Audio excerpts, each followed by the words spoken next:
So ladies and gentlemen, the Power Pact session has really begun now.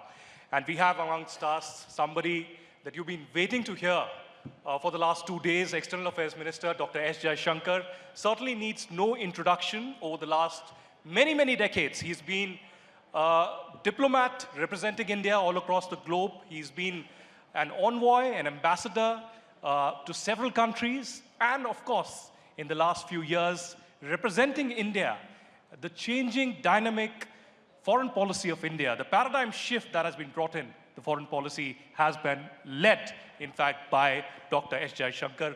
A round of applause to welcome the dignitary for his efforts, for his courage of conviction, and the way he has led the entire effort. Thank you very much, sir.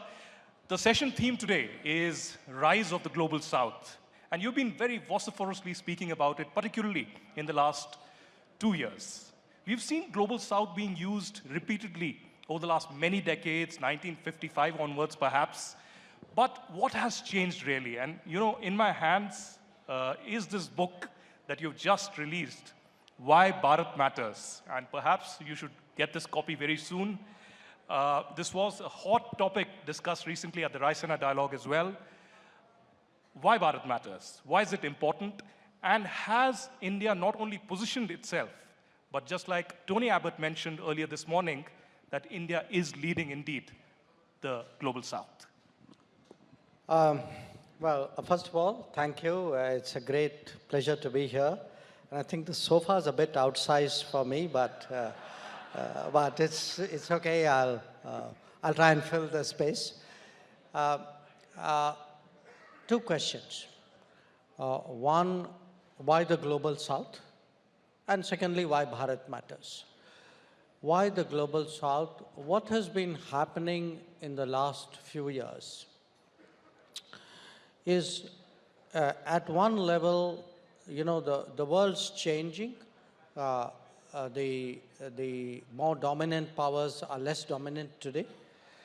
And as part of that change, many countries who would broadly qualify to be in the Global South, India is one, Indonesia is one, you have, you know, other parts of ASEAN, some of the big countries in Africa, Latin, Brazil, Argentina, Mexico. So these countries today count for more, they assert themselves more, and they want to share in the conversation. So it's like a company, you know, there are more shareholders, but the management needs to recognize that there are more shareholders. So that's one. The second is actually the traumas of the last few years. You know, you had this devastating thing called COVID. You know, many of us have come through it.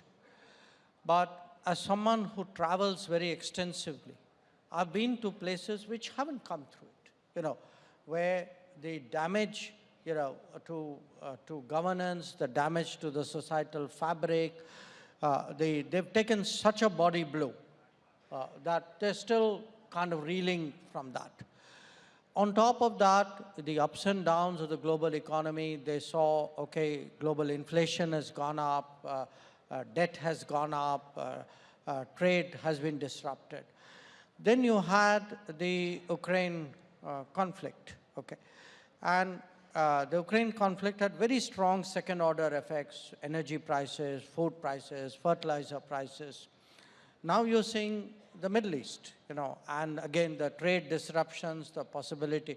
So what is happening is a lot of these countries feel, look, we are the people who are really suffering. But when there are big global meets, it's like they're you know, we don't count. They are discussing a different world out there.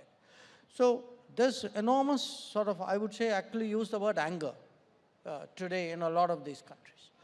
So when we were preparing for the G20, I heard personally, and so did the Prime Minister, from many countries who said, look, you know, we expect you. You are India, you understand our pain, you've been there. I mean, because, you know, as former colonies, there's a certain bonding which comes from that.